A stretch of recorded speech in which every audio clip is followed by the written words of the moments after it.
नमस्कार मंडळी.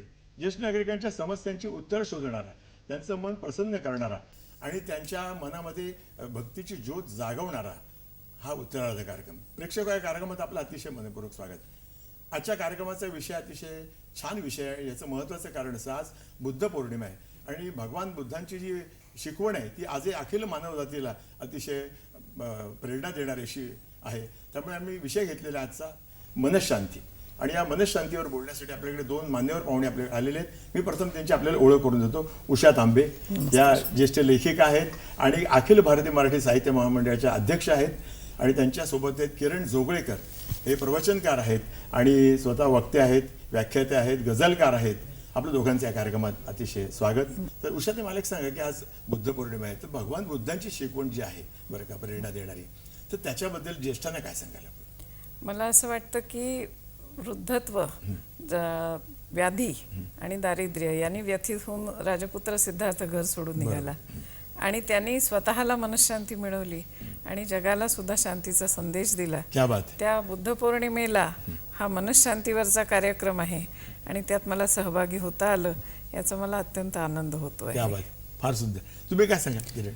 शांती आणि अहिंसा याचा तथागतांनी जगभर प्रसार केला आणि मौनातून सुद्धा आत्मसामर्थ्य प्रस्फुटित करता येतं, याच्याबद्दलचं त्यांचं जे संशोधन आहे आणि त्यांचं जे तत्त्वज्ञान आहे ह्या जगमान्य आहे. मौनातून आपण आत्मपरीक्षण करतो आणि त्याच्यातून आपल्याला खूप काही शिकता येतं, आपलं मन घडत जातं. हा मला वाटतं आजच्या मनस्वास्थ्य मनशांती या कार्यक्रमाकरता दुग्ध शर्करा योग आहे. आज बुद्ध जयंतीच्या निमित्त आपण इथे जमलो, तर त्या निमित्त बुद्धांना तथागतांना माझं मनपूर्वक वंदन करतो. बरोबर. आज बुद्ध पौर्णिमा आहे आणि मला असं वाटतं की आपण एक चांगल्या विषयावर आपण बोलतोय. मला सांगा मॅडम की ज्येष्ठांना मनशांती किती गरजेची किंवा महत्त्वाची आपल्याला वाटते? मनशांती ज्येष्ठांना आणि तरुणांना सगळ्यांनाच गरजेची आहे. आणि मनशांती म्हणजे काय असं जर आपण विचार केला तर मला एकदम लहानपणची आठवण आली की लहानपणी आम्ही गीताई म्हणत होतो पाठ. त्यातले किती समजत होता हा भाग निराळा, पण ते मनात राहिलेलं आहे. आणि त्याच्यात असं सांगितलं होतं की नसे दुःखात उद्वेग सुखाची लालसा नसे, नसे तृष्णा भय क्रोध तो स्थितप्रज्ञ संयमी, किंवा सर्वत्र जो अनासक्त बरे वाईट लाभता, न उल्हासे न संतापे त्याची प्रज्ञा स्थिरावली. आता मी विचार करते तेव्हा मला असं वाटतं की तृष्णा भय क्रोध ह्याच्या पलीकडे जाणं कदाचित आपल्याला जमेल प्रयत्नांनी, परंतु जाणीवपूर्वक प्रयत्नांनी, परंतु माया आणि ममता यांचे पाश तोडणं संसारी माणसाला अवघड आहे. तेव्हा मला असं वाटतं की त्यातल्या त्यात आपण असं म्हणू शकू की न उल्हासे न संतापे, म्हणजे फार दुःख होणार नाही, फार जास्त हे होणार नाही, आनंद किंवा उल्हास असं आपण करू शकतो. आणि त्यात मला वाटतं की जरा ज्येष्ठ नागरिकांचा फायदा आहे तो अशा दृष्टीने मी म्हणते की आपण इतकी वर्ष जगल्यावर असं लक्षात येतं की कुठली स्थिती फार दिवस राहणार नसते, हेही दिवस जातील. असं सुखामध्ये आपल्याला मनाला संयम राहील आणि दुःखामध्ये दिलासा मिळेल, हा वाढलेल्या वयाचा फायदा आहे असं मला वाटतं. बरोबर. तुम्ही प्रवचनकारात किरणजी आणि गझलकारात, तर अध्यात्माकडे कसं वळला तू? अध्यात्माकडे वळण्याकरता माझे एक ठाण्याला आडनाव बंधू आहेत विश्वेश्वर जोगळेकर म्हणून, तर ते पांडुरंग शास्त्री आठवले यांची जी पाठशाळा आहे तिथले विद्यार्थी होते आणि त्यांची खूप इच्छा होती की पांडुरंग शास्त्री आठवले म्हणजे दादांचं प्रवचन मी निदान एकदा तरी ऐकावं. आणि दर आठवड्याला दर एकादशीला माधवबाग पाठशाळेमध्ये त्यांचं प्रवचन असायचं. आणि एकदा मग ते मला तिथे घेऊन गेले आणि तेव्हापासून मला जी गोडी लागली ती जवळजवळ गेले 27-28 वर्ष ह्याची गोडी आज आहे. म्हणजे मला सांगा, पण त्या तुम्ही प्रवचन करण्याकरता कसे काय उद्युक्त? स्वाध्यायाचं जे केंद्र असतं त्याच्यामध्ये 1 तासाचा कार्यक्रम असतो आणि त्याच्यामध्ये चिंतनिका नावाचा विषय असतो. 20 मिनिटं साधारण त्याच्यामध्ये बोलायचं असतं. त्याच्यामध्ये पांडुरंग शास्त्री आठवले यांनी जी प्रवचने दिली आहेत त्याची जी तत्वज्ञान मासिकामध्ये पुस्तकामध्ये जी संग्रहित केली आहेत त्याच्या आधारे बोलायचं असतं. पण त्याच्यातून मला खूप सराव झाला आणि सराव झाल्यानंतर मला आवड निर्माण झाली आणि मी आवडीने मग ज्ञानेश्वरी, दासबोध, तुकारामांची गाथा, नामदेवांची गाथा हे सगळे ग्रंथ मी वाचले आणि मग त्याच्यामधून मी माझं सगळं हे जी जडणघडण आहे किंवा आध्यात्मिक विषयाचं चिंतन आहे ते वाढत गेलं आणि ते वाढत गेल्यानंतर मग मला अभ्यास हे प्रगटावे म्हटलंय त्याच्याप्रमाणे मग प्रगटायची इच्छा झाली. बरोबर आहे. नाही, मला एक चांगलं वाटलं की जसा गाण्याचा रियाज असतो तसा विषयाचा रियाज असतो, विचारांचा रियाज असतो. एक आपल्याला दूरध्वनी येतोय, रवींद्र कुडाळकर, नाशिक. हा बोला. हॅलो. हा बोला बोला. नमस्कार. नमस्कार. मी रवींद्र कुडाळकर बोलतोय हा नाशिक. बोला बोला. बुद्ध पौर्णिमेच्या हार्दिक शुभेच्छा. धन्यवाद. आपल्याला शुभेच्छा. धन्यवाद. चांगला विषय आपण त्या निमित्ताने निवडलाय. माझे 3 प्रश्न आहेत. पहिला प्रश्न असा आहे की मन वडाये वडाये उभ्या पिकात आलं खोरं किती हाकाला हाकाला परी येतं पिकावर असं म्हटलं जातं. मन हे अतिशय अस्थिर असतं आणि चंचल असतं. तर अशा अस्थिर आणि चंचल स्थितीमध्ये मनशांती कशी मिळेल हा पहिला प्रश्न. दुसरं म्हणजे असं की आजच्या या धावत्या जीवनशैलीमध्ये बहुतेक सुखाच्या मागे लागता लागता माणसाला आजारपणे लागतं आणि त्यातनं सुद्धा मनशांती ढळते. त्यासाठी काय केलं जावं. आणि तिसरा प्रश्न असा आहे की सकारात्मक विचारातनं सकारात्मक पाहण्याचा दृष्टिकोन साध्य करण्यासाठी मनशांती कितपत आणि कशी उपयुक्त ठरेल. धन्यवाद. बरोबर. मी एक प्रेक्षकांना विनंती करणार आहे की एका वेळी आपण एक प्रश्न विचारला तर आमचा फारसा गोंधळ उडणार नाही. मॅडम, आपण काय सांगाल? त्यांचा प्रश्न एकदा पुन्हा सांगा. नाही, प्रश्न त्यांनी काय अच्छा, त्यांनी सांगितलं? एकच प्रश्न विचारावा. हो. हे बरोबर आहे. नाही, सांगा. आपण प्रश्न ऐकलाय आपल्या हो, लक्षात त्यांचा आहे? नाही, एक नाही, प्रश्न सकारात्मक दृष्टिकोन असावा का त्यांचं म्हणणं आहे. आणि त्यांचं दुसरं म्हणणं असं आहे की बेसिकली आजचं जे धावतं जग आहे बरं का, त्याच्यातही मनशांती मिळते. आता ह्याचा जो सकारात्मक दृष्टिकोनाचा प्रश्न आहे त्याचं उत्तर मंगेश पाडगावकरांनी फार सुंदर शब्दांमध्ये लिहिलं आहे. सांगा कसं जगायचं, कणत कणत कीच गाणं म्हणत, बरोबर, तुम्हीच ठरवा. बरोबर आहे. खरंच त्याच्यात त्यांनी उदाहरणं पुष्कळ दिली आहेत, पण मला एक असं त्यातलं दिसतं आहे की पेला अर्धा आहे भरला आहे असं सुद्धा म्हणता येतं. बरोबर. पेला अर्धा सरला आहे असं सुद्धा म्हणता येतं. बरोबर, बरोबर. भरला आहे म्हणायचं का सरला आहे म्हणायचं, हे तुम्ही ठरवायला. तुम्हाला काय सांगू असं वाटतं काय? गीतेमध्ये असं म्हटलंय, चंचलम ही मनकृष्ण प्रमाथी बलवत दृढम तस्याहन निग्रहम मन्ये वायोरिव सुदुष्करम. म्हणजे मनावर नियंत्रण मिळवणं हे जवळपास कठीण आहे. आणि मग काय करायचं तर त्याच्याकरता सोपा उपाय आहे. आपल्याकडे मूर्तीपूजा आहे आणि आपल्या आवडीच्या देवाची मूर्ती आपण समोर ठेवायची आणि जिथे जिथे आपलं चित्त जाईल तिथून पुन्हा ते आपल्या देवाच्या पायापाशी आणायचं. आणि अशा प्रकारे आपली साधना आहे ती वाढवायची आहे. मन इकडे तिकडे फिरणारच आहे, परंतु प्रत्येक वेळेला त्याला प्रयत्न करून आपण देवाच्या पायाशी आणायचं. आपलं जे आराध्य दैवत आहे त्याच्या पायाशी आणायचं आणि मग आपोआप त्याचा सराव होतो आणि त्याच्यातनं मनशांती प्राप्त होते. त्यामुळे सगुण भक्ती लोकांना सोपी हो जाते. हो हो सगळं सगुण भक्ती काय आहे सर्वसामान्य माणसाला कळणारा विषय. आणि मूर्तीपूजा आहे ना, मूर्तीपूजा त्याचं महत्व आहेच ना. शेवटी अदृश्य जर काही असेल तर त्याच्याकडे मन एकाग्र करणं फार कठीण जातं. साधारण माणसाला समोर काहीतरी दिसते मूर्ती, त्याच्यावर एकाग्र करणं सोपं. आणि पुन्हा दृष्टिकोन जीवनाकडे तुम्ही असं म्हटलं अर्धा गरज भरला अर्धा रिकाम असं म्हणता येतं. ते पाडगावकर एखादा प्रश्न विचारला होता एकदा मागे, मी आधी एकदा सांगितलं, परत एक सांगावं असं वाटतं या निमित्ताने आपण आहात म्हणून, की ते 80 वर्ष झाले होते. तेव्हा त्यांनी एखादी विचारलं की आज तुम्ही 80 वर्ष झाला, त्यांनी साळगाव कसं 80 वर्ष झाले, तुमच्या दोघात फरक काय? पाडगावकर म्हटले त्यांनी कदाचित 80 पावसाळे पाहिले असतील, पण मी 80 वसंत ऋतू पाहिले. हा दृष्टिकोन मधला फरक आहे. मॅडम, मला एक सांगा की स्त्री पुरुषांची जी मानसिकता आहे त्याच्यामध्ये मनशांतीसाठी काही फरक होतो का? हा प्रश्न मी विचार केला जरा, तर असं मला वाटतं की स्त्री पुरुषांची मानसिकता वेगळी असते हे खरं आहे.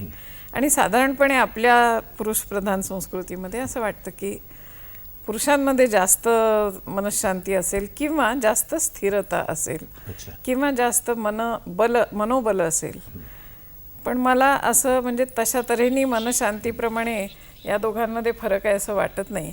याचं एक कारण असं आहे की माणूस म्हणजे पुरुष जरी दिसला कठोर आणि निग्रही तरी पुष्कळदा ते मनाने तितके स्थिर नसतात किंवा मनाने तितके समर्थ नसतात. आणि अशा बायका ज्या हळव्या दिसतात आणि असं वाटतं की आता ही बाई मळू मळू रडत बसणार आहे, पण ती फार पक्की असते आणि फार खंबीरपणे सामोरी जाते असं मला वाटतं. त्यामुळे हा स्त्री पुरुष हा फरक नाहीये, हा व्यक्तिमधला फरक आहे असं मला वाटतं. एक दूरध्वनी येतोय, मधुकर जोशी मुलुंड. हा बोला बोला बोला. मी मधुकर जोशी बोलतोय. हा बोला बोला.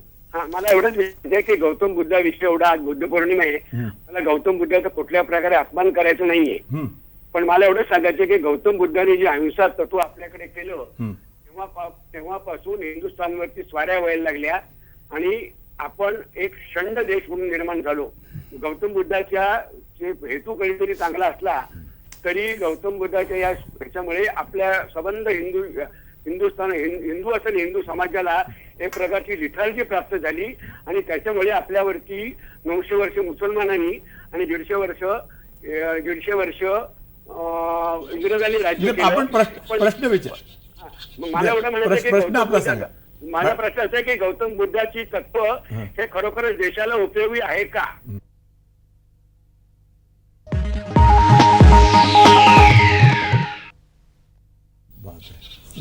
हा, आपण आपलं मत दिलं. त्यानं मत दिलं. हा, प्रश्न की आपल्या देशाचं भलं होईल का, तर आपला जो स्वातंत्र्य लढा झाला तो अहिंसेच्या मार्गाने झाला आणि त्यामुळे त्या लढ्यामध्ये तरी देशाला त्याचा फायदा झालेला आहे असं मला वाटतं. आणि अहिंसा हे काही दुर्बलतेचं लक्षण नाही आहे. महात्मा गांधींनी पुन्हा पुन्हा सांगितलं की बलवान माणूसच अहिंसक होऊ शकतो. बरोबर आहे, खरंच आहे. तुम्ही काय सांगा? अहिंसेचा आणखी एक अर्थ असा आहे की स्वतःची सुद्धा हिंसा होऊन द्यायची नाहीये. आणि भगवान बुद्धांनी जे तत्वज्ञान दिलं त्याचा जो उपयोग आहे तो मनुष्यांनी जो करायला पाहिजे, माणसांनी माणसाशी माणसासारखं वागायला पाहिजे.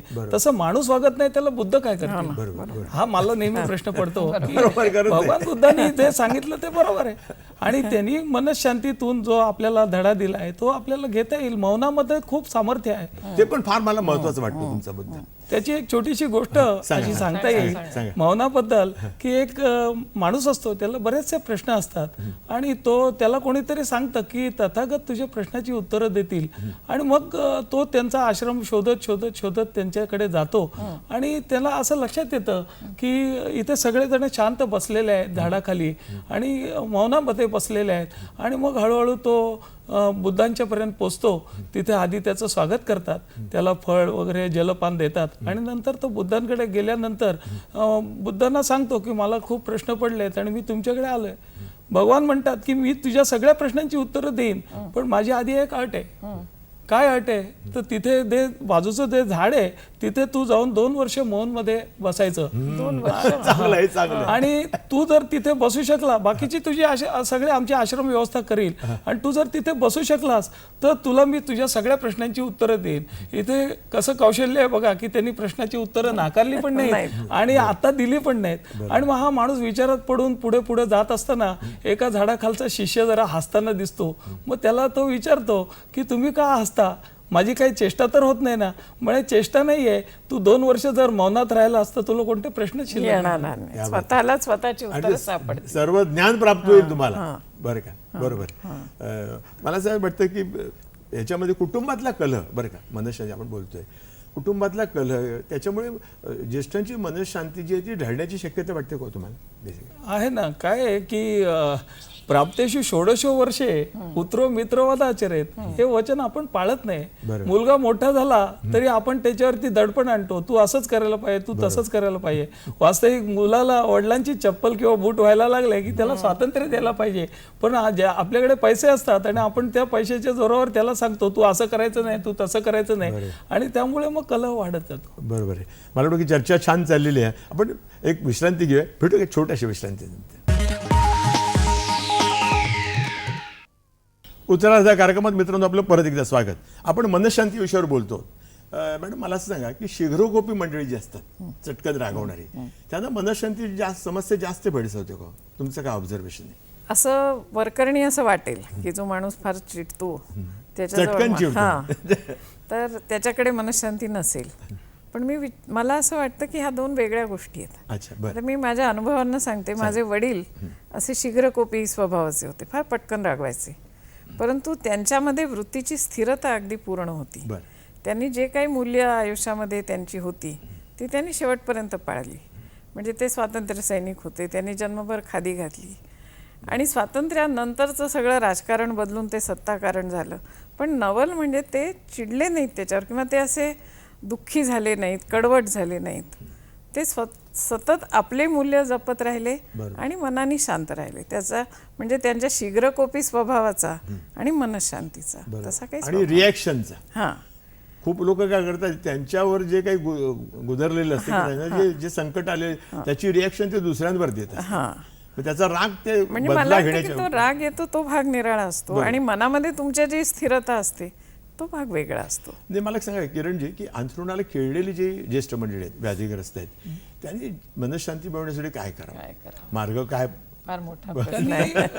खरं सांगायचं तर कुठल्या ना कुठल्या प्रकारे सत्संगाशी जोडून घेतलं पाहिजे. वेळीच हा, कारण गीतेमध्ये त्याचा दाखला आहे, अंतकालेचे मामेव स्मरण मुक्त्वा कलेवरम या प्रयाती समद्भावम याती नास्ती अत्र संशय. तर शेवटच्या क्षणी जर माझ्या ओठावर भगवंताचं नाव असेल तर मला मुक्ती मिळते, असा जर भगवंताचा संदेश असेल तर आपण भगवंताशी जोडलं गेलं पाहिजे, त्याचं नामाशी जोडलं गेलं पाहिजे. आणि मग ते खोलीतलं, आपण जर अंथरुणातल्या खेळलेल्या माणसाच्या खोलीमधलं हे वातावरण आहे, तिथे कुठेतरी चांगलं ओंकाराचा म्हणा किंवा चांगला नाद येतोय, तिथे कुठेतरी एखाद्या उदबत्तीचा सुगंध येतोय, हे जर असेल तर त्याचं मन त्याच्यामध्ये प्रसन्न राहील. शेवटी जायचं आहेच ना, आयुष्य काय ते मर्यादित आहे आणि आयुष्य ते संपणार आहे कधी ना कधी, हे ज्याची जाणीव प्रत्येकाला म्हातारपणी असते. बरोबर आहे. एक दूरध्वनी येतो, विशाखा पांडे, हैदराबाद. हा, बोला मॅडम. हॅलो. हा बोला. काय आहे, संतांची शिकवण आहे आपल्या की आपण चांगलंच वागायला पाहिजे. बरोबर. पण आजच्या युगामध्ये चांगले वागलं तर तो फायदाच घेतला जातोय.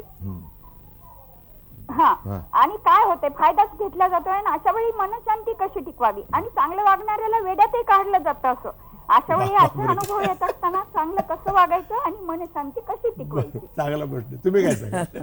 चांगलं म्हणजे वागणार त्यांना एक मान्य, संतांची शिकवण चांगली, पण ती फॉलो केली तर पुढचे प्रॉब्लेम निर्माण होते. चांगलं वागणाऱ्याला वेड्यात काढलं जातं सुरुवातीला, असं मला वाटतं की काही दिवस. परंतु तुम्ही जर सातत्य ठेवलं तुमच्या वागण्यामध्ये, म्हणजे प्रश्न विचारता त्यांनी ठेवलंच असेल असंही मी गृहीत धरते. परंतु असं मला जाणवतं की आता इतकी वर्ष आपण जगलो आहोत, 60पर्यंत पुढे आपण वाढतो, तर एका लोकांना ती कल्पना येते की हा माणूस आहे, हा असा वागणार आहे, आणि त्या दृष्टीने ते तुमच्याशी वागतील. तुमच्या वागण्यामध्ये जर सातत्य असेल की इतरांनी माझ्याशी कसंही वागलं तरी मी अशाच पद्धतीने वागणार आहे, तर मग त्या वागण्याचं सुद्धा लोकांना जाणीव होते आणि त्याचं काहीतरी तुम्हाला फळ मिळतं असं मला वाटतं. आणि त्याच्यात तुम्ही म्हणताय त्यात एक तथ्य असं मला वाटतं की तुम्ही जे करताय ते तुम्हाला पटलंय हे स्वतःला कळतं. जे तुम्हालाच पटलेलं नाही ते मला कसं पटेल? तुम्ही काय सांगा किरणजी? भगवद्गीतेमध्ये म्हटलंय, अद्वेष्टा सर्व भूतानां मैत्र करुण एवच. हे जे गुण आहेत ना, म्हणजे कोणाविषयी द्वेष असूया बाळगायची नाही, हे कठीण आहे. ही जन्माची साधना करून सुद्धा कोणाविषयी द्वेष पूर्णतः घालवणं हे कठीण आहे. परंतु तरी सुद्धा आपण जर त्या मार्गाने चाललो तर आपल्याला हळूहळू मनशांती लागते. कारण दुसऱ्याचा द्वेष जेव्हा आपण करतो, त्याच्याबद्दलचा राग मनात येतो, तेव्हा आपलं ब्लड प्रेशर वाढतं, आपल्या शरीरावर त्याचे वाईट परिणाम होतात. आणि मग दुसरा जरी आपल्याला हसला, काय भावळाटासारखा वागतोय, याला कोणी सांगितलंय, संतांच्या मागे जागून काय याला फायदा होणार आहे, असं जरी म्हटलं तरी आपली मनशांती, आपल्या चेहऱ्यावरची प्रसन्नता, आपल्या चेहऱ्यावरचं हास्य हे त्याच्यामध्ये आपल्याला मिळतं. आणि ही माझ्या मताने जगापेक्षा वेगळी कमाई आपल्याला करतो असं मला वाटतं हे सातत्याचंच आहे त्याच्या. बरोबर आहे. एक दूरध्वनी येतोय, दयानंद शानबाग, बोरिवली. हा बोला दयानंदजी, बोला, आपला प्रश्न विचारा. नमस्कार. नमस्कार. नमस्कार मान्यवरा, नमस्कार. आजचा विषय मनशांती हा खरोखर अतिशय चांगला आहे. कारण निवृत्तीनंतर, कारण मी ज्येष्ठ नागरिक आहे, 67 वर्ष वय. निवृत्तीनंतर आपण वार्धक्याकडे झुकताना आपण मनशांतीचा विचार करतो आणि मनशांती मिळवण्याचे अनेक मार्ग आपण शोधतो. त्याला आध्यात्मिक आहे, मेडिटेशन आहे किंवा ध्यान धारणा वगैरे आहे, कळत नाही. पण या सगळ्या गोष्टीहूनही आपण सकारात्मक दृष्टिकोन एक, आणि दुसरी गोष्ट म्हणजे परिस्थिती, सध्या असल्या परिस्थितीशी जुळून घेणं. कारण माझ्या मते परिस्थिती आपण बदलू शकत नाही, पण मनस्थिती आपण निश्चितपणे बदलू शकतो. आणि मनस्थिती बदलण्यासाठी आपण ऊर्ध्वांनी, म्हणजे माझ्यासगळ्या ऊर्ध्वांनी किंवा अनेक ऊर्ध्वांनी, ज्येष्ठ नागरिकांनी कोणतरी एखादा छंद जोपासणं अतिशय महत्वाचं आहे. आपल्या छंदातून, आपल्या कार्यातून आपल्याला पूर्णपणे मनशांती मिळू शकते. केवळ आध्यात्मिक मेडिटेशन किंवा भजन कीर्तन करून आपल्याला किंवा ऐकून आपल्याला मनशांती मिळणार नाही असं माझं ठाम मत आहे. आपण कृपया मार्गदर्शन करावं, कारण अतिशय सुंदर मार्गदर्शन आपण करत आहात आणि केल्यामुळे आम्हाला देखील उत्साह आमच्या वार्धक्याचा वाढतो. धन्यवाद आपला. मला वाटतं खरं मार्गदर्शन त्यांनीच आपल्याला केलं. खरं. पण तुम्ही काय सांगाल तरी सुद्धा तुमची नाही, त्यांचं जे म्हणणं आहे की प्रवचन कीर्तन याच्यामध्ये सगळ्यांना गोडी असेलच असं नाही, परंतु काही छंद लावून घेतले. आणि मी पाहिलेला आहे की पुष्कळ लोकांनी असं केलं आहे की कोणी समाजकार्यामध्ये जात आहे, कोणी ही प्रवचनं ऐकायला जात आहेत, कोणी इतर छंद लावून सगळीकडे. पण मला त्याच्यामध्ये एक महत्त्वाचं असं वाटतं की जे आपण करतो ते मनापासून केलं पाहिजे.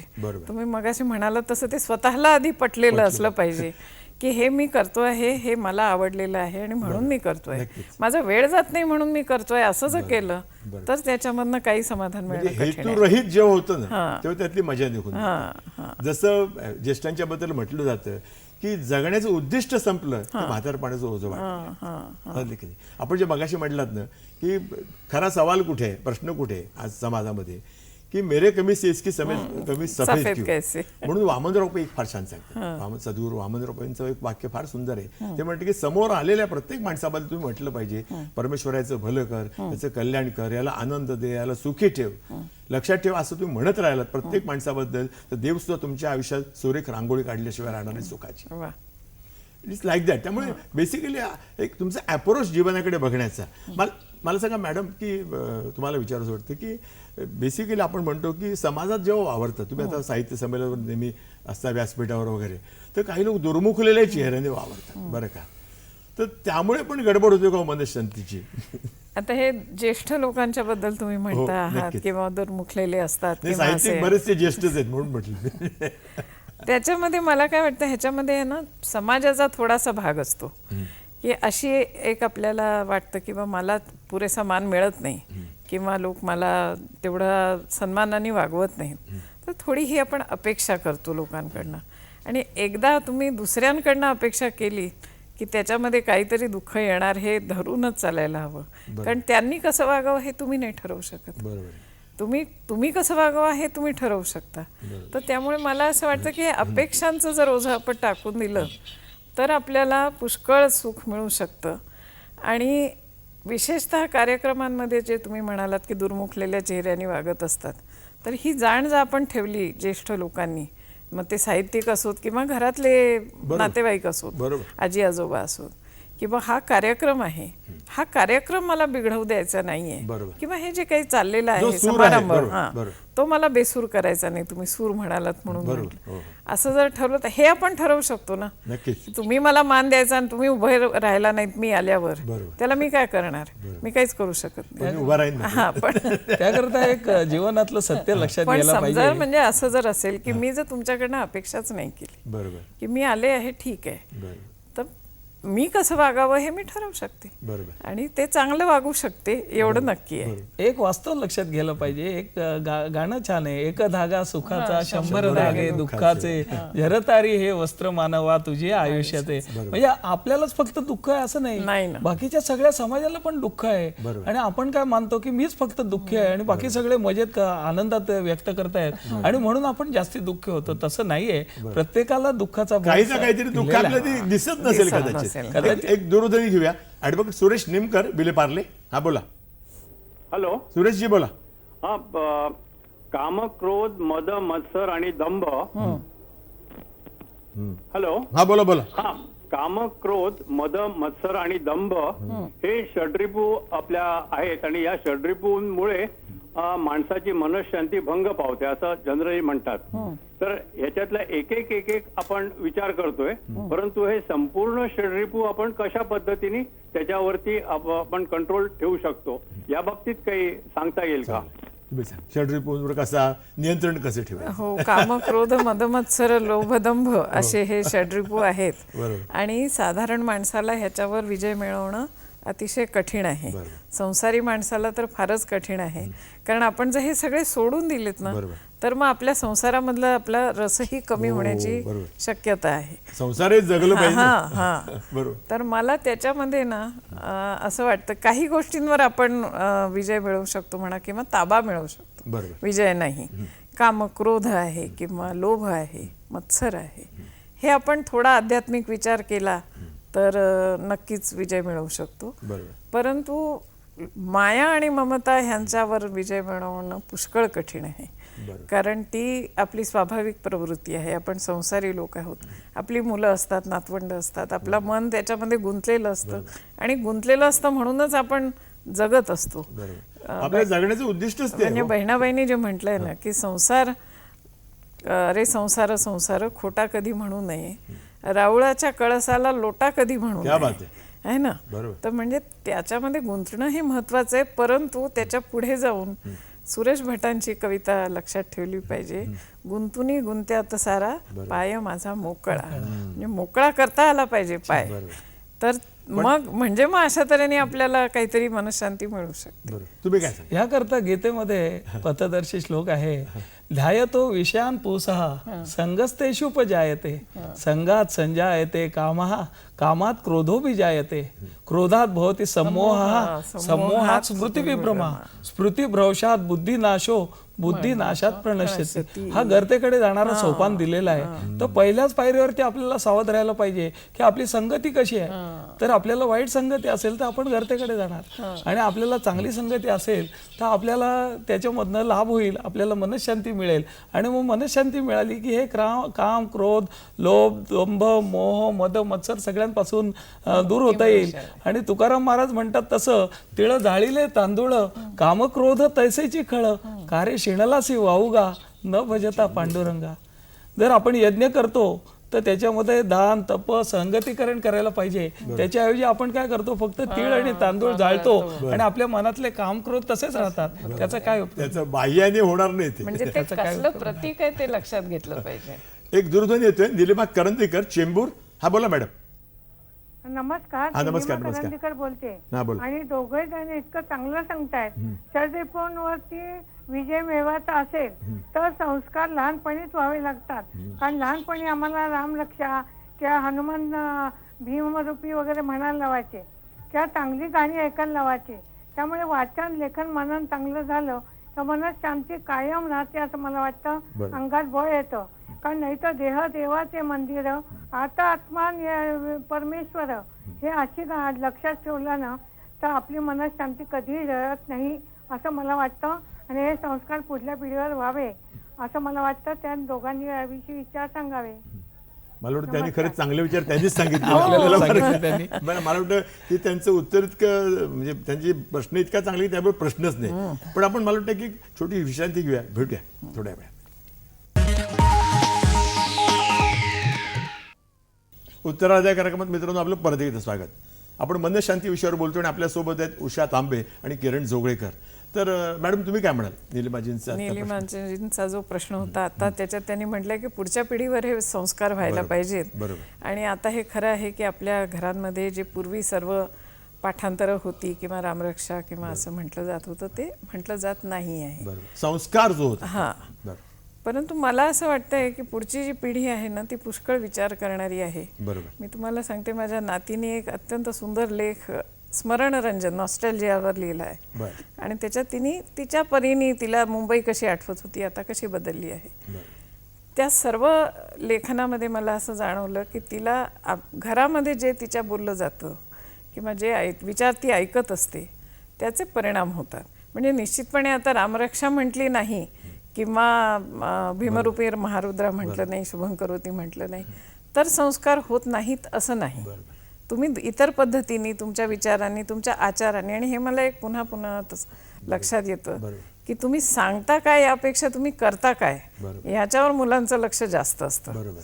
आणि ती चांगली गोष्ट आहे. म्हणजे तुम्ही एक सांगता आहात शांतीबद्दल आणि स्वतः खूप अशांत आहात किंवा स्वतः खूप लोभी आहात, हे मुलांना बरोबर कळत असतं. आणि मुलं काळाच्या बरोबर असतात.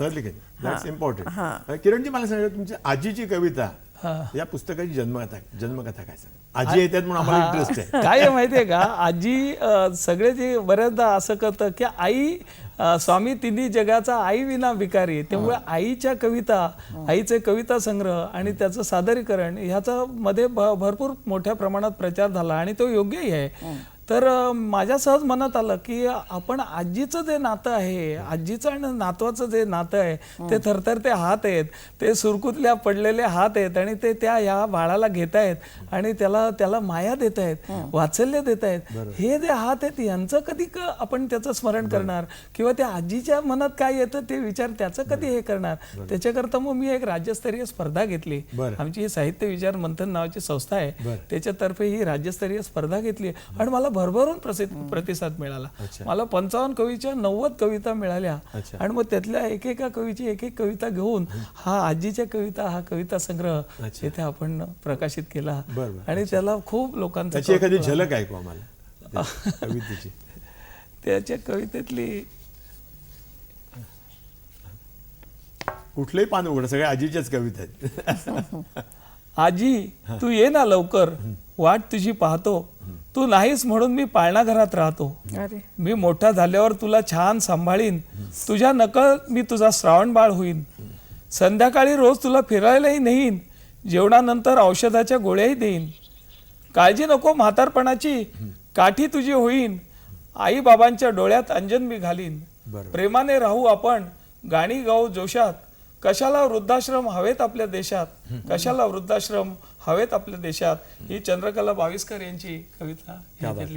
सुंदर, किती छान. बघा म्हणजे कुठलंही पान उघडला तर चांगलीच कविता सापडली. म्हणजे याचा अर्थ सगळ्याच कविता चांगल्या असं मला वाटतं. मला सांगा मॅडम की जीवनाचा जोडीदार अर्ध्या वाटेवर सोडून गेल्यानंतर मागे राहिलेल्या नवऱ्याने किंवा बायकोने मनशांती कशी मिळवावी? तर हे जीवनाच्या जोडीदाराचं सोडून जाणं जे आहे ते नेहमीच म्हातारपणी होईल असं नाही आहे. काही वेळा अपघाताने किंवा रोगाने माणसं लवकर सुद्धा जातात, परंतु अनेक वर्ष एकत्र घालवल्यावर आणि विशेषतः विभक्त कुटुंब पद्धतीत, म्हणजे जेव्हा दोघंच असतात बरोबर, मुलं बाहेर गेलेली असतात, परदेशी असतात किंवा निदान परगावी तरी असतात, तर त्यावेळी एका माणसाचं निघून जाणं हा फार मोठा आघात असतो, यात शंका नाही. जेव्हा तरुणपणी असं होतं की पत्नी गेली किंवा पती गेला आहे, तेव्हा ते मुलं वाढवण्याचं एक समोर ध्येय दिसत असतं. म्हातारपणी सगळंच झालेलं असतं आणि सोबतीची खूप गरज असते. तर त्यावेळी असं हे जास्त दुःखदायक आहे, जास्त क्लेशदायक आहे, यात शंका नाही. पण हेही आहे की ते पुष्कळदा होणारच हे आपल्याला धरून चालायला हवं. अटळ आहे आणि त्यात नवरा बायकोमध्ये बायकोचं वयच कमी असल्यामुळे ती एकटी राहण्याची शक्यता जास्त असते. त्यामुळे थोडीशी मनाची आधीपासून, म्हणजे आपल्याकडे हे अशुभाचं चिंतन करू नये असं आपण म्हणतो आणि ते करत नाही, ही आपली संस्कृती आहे. परंतु व्यवहाराने जर पाहिलं, असं इंग्लिशमध्ये म्हटलं जातं की every wife must learn to be a good widow. ते आपल्याला ऐकायला सुद्धा नको वाटतं, मला बोलताना सुद्धा ते त्रासदायक होत आहे, परंतु ही वस्तुस्थिती आहे. आणि त्यामुळे आधी व्यवहाराचे काही भाग आहेत ते आपल्याला जाणून घ्यायला लागतात. आणि थोडंसं हे जर मनाची तयारी असेल तर आधीपासून आपण असंही काही शोधून काढू शकतो की मी हे काम करीन किंवा मी छंद जोपासीन, अशा तऱ्हेने काम करीन. बायकांना ह्याच्यात थोडासा फायदा असा असतो की त्या संसारात असल्यामुळे गुरफटलेल्या त्या नातवांना मदत करू शकतात किंवा सुनांना मदत करू शकतात. घरामध्ये बाई गुंतलेली तिला फारसे होते. पुरुषांना ते जास्त कठीण जातं, कारण ते आधी त्यांचं जे कार्यक्षेत्र असतं ते निघून गेलेलं असतं रिटायरमेंटमुळे, आणि घरामध्ये तेवढे ते रमलेलेच नसतात कधी. त्यामुळे त्यांना जास्त अध्यात्माची गरज भासते पुढच्या काळामध्ये, असं दिसलेलं आहे. आपण एक दूरध्वनी घेऊया. दिलीप जोशी, उरण. हा बोला बोला जोशी. हा बोला जोशी साहेब बोला. नमस्कार. हे कौटुंबिक ताण किंवा चिंतनपुरता जो उपाय सांगताना तो ठीक आहे, पण सामाजिक ज्या मनस्ताप देणाऱ्या घटना घडतात ना, त्या आत्मक्लेशामुळे बदलत नाही हे विधारक सत्य आहे. तर मी माझ्या पुरता या वृत्तीने काय होतं, शांत सुखा एवढा माफक उद्देश सफल होतो, पण सामाजिक उद्देशांचं काय होतं, मला त्रास होऊ नये, माझ्या मनाची चलबिचल होऊ नये, यासाठी मी मनाची कावड बंद करून घ्यायची का, आणि हा माझा मार्ग स्वतःच्या सुखवाटी संपतो.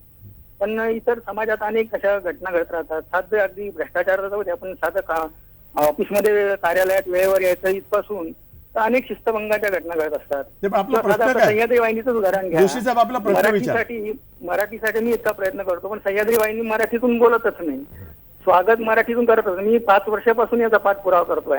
मला मनशांती ढवळणारा विषय वाटतो मला. अशा अनेक सामाजिक घटना आहेत ज्यामध्ये आपलं म्हणणं पूर्ण पटवून घेतलं जात नाही किंवा समजून घेत नाही.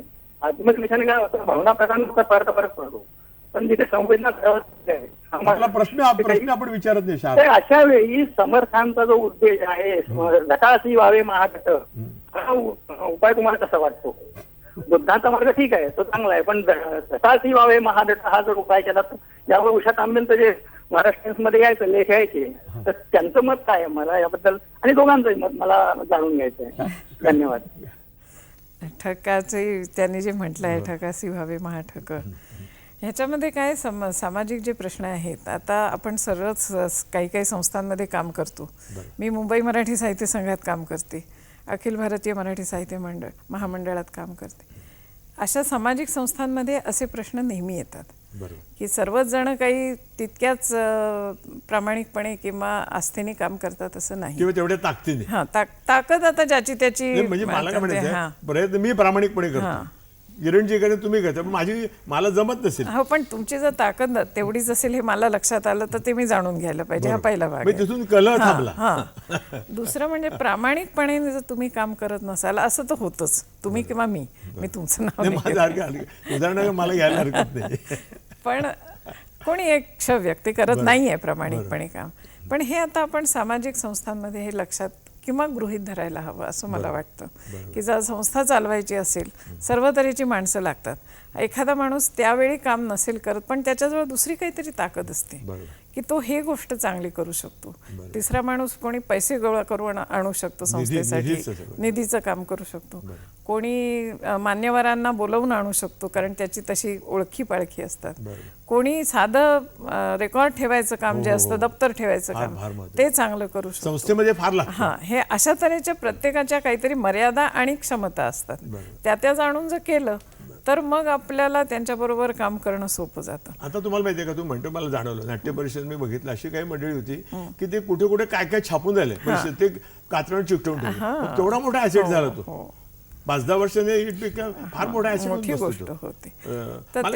त्या मला हेच एवढंच वाटतं की असं प्रत्येकाचे काय काय मर्यादा आहेत त्या आपण जाणून घेतल्या आणि त्यांच्याकडनं काय करून घेता येण्यासारखं आहे ते जर करून घेतलं, त्याचा योग्य उपयोग केला पाहिजे त्या व्यक्तीचा. त्याप्रमाणे किरण, मला असा प्रश्न विचारायचा वाटतो की एकत्र कुटुंब पद्धती होती तेव्हा घरामध्ये खूप आनंद होता, गोकुळ होतं घराचं, पण ती मागे पडत चालल्यामुळे मनशांतीचे हे प्रॉब्लेम्स वाढत आहेत असं आपल्याला वाटतं. नक्कीच. काय सांगाल त्याच्यामध्ये काय आहे की पूर्वी जे एकत्र कुटुंब होतं त्याच्यात जी वडीलधारी व्यक्ती होती त्याच्याबद्दलची एक पूज्य भावना होती, त्याच्याबद्दलची आदर भावना होती. आणि आता गेल्या 2-3 दशकामध्ये आपण असं बघतो की व्यक्ती स्वातंत्र्य जास्ती वाढलंय आणि लहानपणापासून मुलांवरती टीव्हीचे संस्कार आणि टीव्हीचे जे चित्रण दिसतं, म्हणजे दूरदर्शन असं नाही, दूरदर्शन माध्यमाच्या ज्या सगळ्या वाहिन्या आहेत त्याच्यामध्ये हिंसाचाराचं चित्रण अतिशय दिसतं आणि त्याच्यामुळे मग हळूहळू वडिलांबद्दलची, वडीलधाऱ्या मंडळांबद्दलची आदर भावना लोप पावत चालली आहे.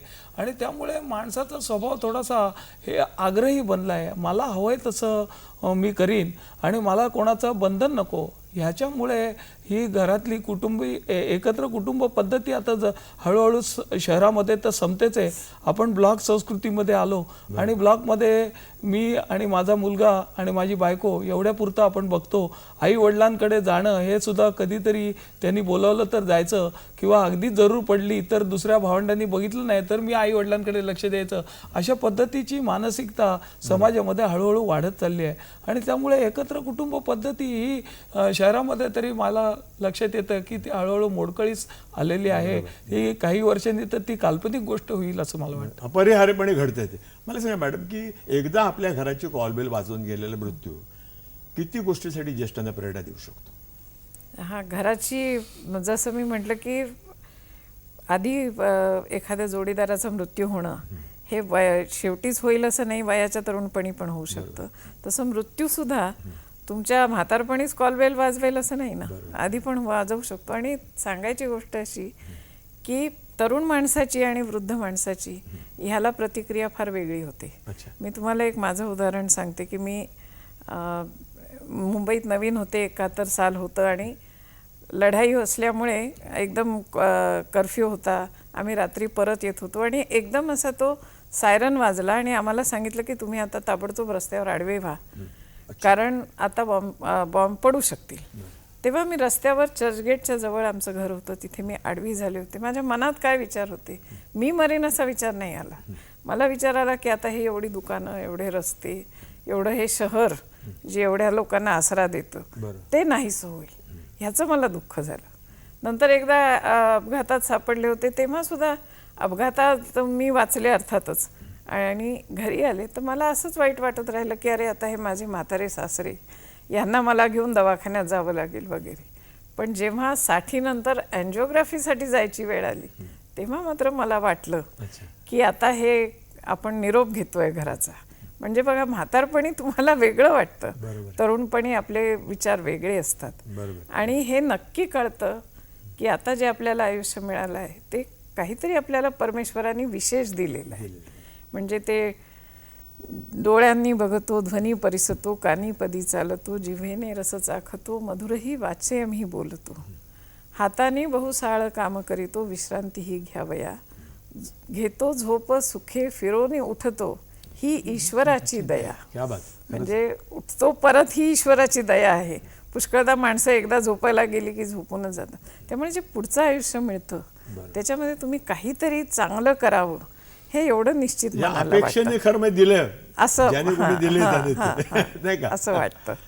किरणजी मला सांग, आहार विहाराचा काही ज्येष्ठांच्या मनावर परिणाम होतो का हे चांगल्या प्रकारे? हो, आहे ना. त्याच्यामध्ये आपल्याला गीतेने संदेश दिला आहे, युक्त आहार विहारस्य युक्त चेष्टस्य कर्मसु युक्त स्वप्ना व बोधस्य योगो भवती दुःख. हा योग म्हणजे जीवनाशी जोडलं जाणं, आणि जीवनाशी जर चांगल्या प्रकारे जोडलं जायचं असेल तर आपल्याला युक्त म्हणजे योग्य प्रकारचा आहार घ्यायला पाहिजे, सात्विक आहार घ्यायला पाहिजे, वेळच्या वेळी फिरायला पाहिजे.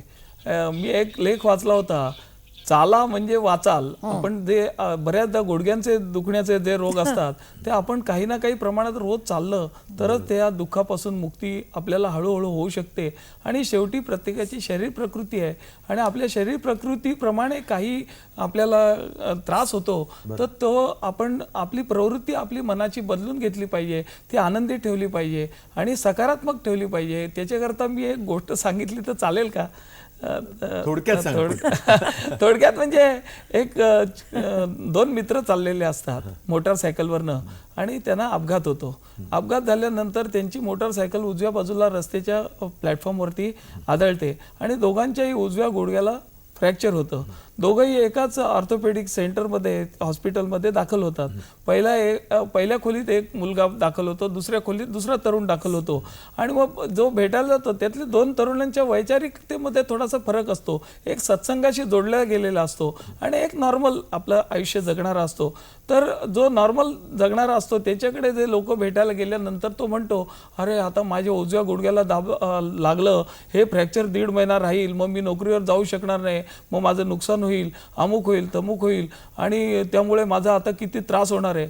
आणि जो सत्संगाशी जोडला गेला आहे त्या खोलीत गेल्यानंतर तो म्हणतो की देवा त्याची किती कृपा आहे की फक्त गुडघ्यावरच निभावलं, डोक्याला लागला असतं तर मेंदूला लागला असतं आणि मी कोमामध्ये गेलो असतो. त्याच्यापेक्षा आता 1-1.5 महिन्यांनी मी चांगला होऊन ठणठणीत बरा होईल, नुकसान काय भरून निघेल आज ना उद्या. हा जो सकारात्मक फरक आहे. मला वाटतं चर्चा चांगली चालली आहे. आपण भेटू की छोट्याशा विश्रांतीनंतर. उषाताईंकडे वळणार आहे बेसिकली, की मला एक सांगा की संत वाङ्मयाचा किंवा कीर्तन प्रवचनाचा आनंद घेऊन ज्येष्ठाने आपल्या आयुष्याचं तीर्थक्षेत्र करावं असं आपल्याला वाटतं, कारण ते कसं करावं? संत वाङ्मय आणि कीर्तन प्रवचन ह्याचा तुम्ही उल्लेख केला. मला असं वाटतं की भारतीय व्यक्ती म्हणजे आता मराठी व्यक्तींबद्दल आपल्याला माहिती आहे जास्त, तर आपण मुळात हे सगळं ऐकतच मोठे झालेलो असतो. प्रत्यक्ष तुम्ही प्रवचनाला जाता की नाही, कीर्तनाला जाता की नाही, देवळात किती वेळा जाता, ह्यापेक्षाही आपल्या आजूबाजूच्या वातावरणाचंच ही संतवचनं भरलेली आहेत आणि त्याचा आपल्याला खूप उपयोग होत असतो. जगी सर्व सुखी असा कोण आहे, साधी साधी आहेत, आपण पुन्हा पुन्हा ऐकली आली आहेत. किंवा मना मानसी व्यर्थ चिंता वाहते, अकस्मात होणार होऊन जाते. संत वचनांइतकंच मला असं वाटतं की साहित्यिकांची सुद्धा आपल्या जी वचनं आहेत त्याचा आपल्याला खूप आधार आहे. मी माझं म्हणणं ते आजच्या काळातले संत, ते आजच्या काळातले संतच म्हणूया आपण. ते संतच आहेत ते सुद्धा. माडगुळकरांनी जे म्हटलेलं आहे, पराधीन आहे जगती पुत्र मानवाचा, बरोबर. तर ते म्हणजे आपल्याला कधी कधी असं प्रत्यक्ष लक्षात येतं. आपल्या आयुष्यात जेव्हा असे प्रश्न येतात आणि असे प्रसंग येतात की आपण घाबरून जातो किंवा गोंधळून जातो, तेव्हा मग आपल्याला ते आठवतं की अरे हे असं आहे, आणि त्यामुळे मग आपल्याला त्यातनं धीर मिळतो. ही खरी गोष्ट आहे. तुम्ही झटकन काय सांगाल? आपल्या वेळ कमी, आपण गीतेच्या दुसऱ्या अध्यायामध्ये 54व्या श्लोकापासून 72व्या श्लोकापर्यंत हा स्थितप्रज्ञ योग दिलेला आहे. त्याचा अभ्यास जरूर प्रत्येक माणसाने करावा हे अगदी थोडक्यात मला सांगता येईल. आणि त्यामुळे काय होतं की आपण इतर ज्या गोष्टी समाजामध्ये होत राहतात त्याच्यामध्ये आपण समाजाबद्दल कडून काही अपेक्षा बाळगतो आणि अपेक्षा भंगाचं दुःख होतं. मग जेवढ्या अपेक्षा आपण समाजाविषयी किंवा इतर बाहेरच्या जगापासून कमी करू तेवढे आपल्याला मनशांती मनस्वास्थ्य वाढत जाईल. आणि मग हळूहळू अपेक्षा कमी केल्या की आपण आनंदित पण राहतो. बरोबर. मला शेवटी कार्यक्रम समारोप करताना अब्राहम लिंकन यांचा एक किस्सा सांगावासा वाटतो या ठिकाणी, की अब्राहम लिंकन आणि त्यांचा मित्र हे ते राष्ट्राध्यक्ष होते. तेव्हा ते बाहेर सकाळी मॉर्निंग वॉकला चालले होते. तर एक समोर ते बाहेर पडल्यानंतर एक सफाई कामगार त्यांना भेटला आणि त्यांना म्हटलं good morning, good morning sir. यांनी म्हटलं गुड मॉर्निंग. तर मित्र म्हटलं काय वेड्याच कर म्हटलं, एक सफाई कामगाराला तू म्हटलं गुड मॉर्निंग केलंस, म्हटलं तू राष्ट्राध्यक्ष आहे. अब्राहम लिंकन त्याला म्हणले, अरे राजा म्हणले, अमेरिकेचा सफाई कामगार जर इतकी सभ्यता दाखवत असेल तर राष्ट्राध्यक्षांनी दाखवली तर तुला अडचण काय होईल? मला असं वाटतं की आज या ठिकाणी तुम्ही आलात आणि अतिशय छान. तर त्याच्याबद्दल मला वाटतं. पण जाताना मला आपल्याला विचारावं असं वाटतंय की बुद्ध पौर्णिमा आहे, तर त्या दृष्टीने एखादा चांगला विचार काय सांगू शकाल बुद्धांचा? बुद्ध पौर्णिमेच्या दृष्टीने मला असं वाटतं की एवढा मोठा जगाला संदेश देणारा, शांती आणि अहिंसेचा संदेश देणारा महापुरुष आपल्या देशात होऊन गेला, याच्या प्रत्येक भारतीयाला अभिमान वाटायला पाहिजे. आणि त्याची जी काही शिकवण आहे ती आपल्या पद्धतीने आपल्या आयुष्यामध्ये जितकी आपल्याला रुजवता येईल, जितकी आपल्याला वापरात आणता येईल, तेवढा प्रयत्न केला पाहिजे आपण, असं मला वाटतं. आपण काय सांग? बुद्धांच्या शिकवणीचे संदेश देणारी अनेक केंद्र आहेत. त्या केंद्राशी आपण जोडलं जाऊ शकतो. विपश्यनेसारखा जो भाग आहे त्याच्यामध्ये फार मनाला शांती लाभते. इगतपुरीच्या तिथे जे विपश्यना केंद्र आहे त्याच्यातनं प्रेरणा घेऊन अनेक विपश्यना केंद्र चालू झाली आहेत. तर हा 10 दिवसाचा कोर्स आपण घेतला तर मन अतिशय असं शुद्ध होऊन जातं. खूप आयुष्यामध्ये खूप सकारात्मक बदल होतात, खूप सकारात्मक बदल होतात. आणि म्हणून जरूर प्रत्येकाने विपश्यनेसारखा जो मौनातनं आत्मनिरीक्षण करण्याचा भाग आहे तो बुद्धांच्या शिकवणीचा सर्वोच्च भाग आहे असं मला वाटतं. आणि जरूर त्यांनी प्रत्येकाने या भगवान बुद्धांचं स्मरण करावं, त्यांच्या विचारांचं स्मरण करावं, त्यांच्या विचारांचा आदर करावा असं मला वाटतं. मला वाटतं की आज या बुद्ध पौर्णिमेचा आपण त्या गौतम बुद्धांना, भगवान बुद्धांना आपण या ठिकाणी नमस्कार करूया अतिशय श्रद्धेने. आणि आज तुम्ही या ठिकाणी आलात आणि छान विचार सांगितले, मनशांतीबद्दलचे अनेक पैलू आपण दाखवले, त्याबद्दल सह्याद्री वाहिनीतर्फे आपले मनपूर्वक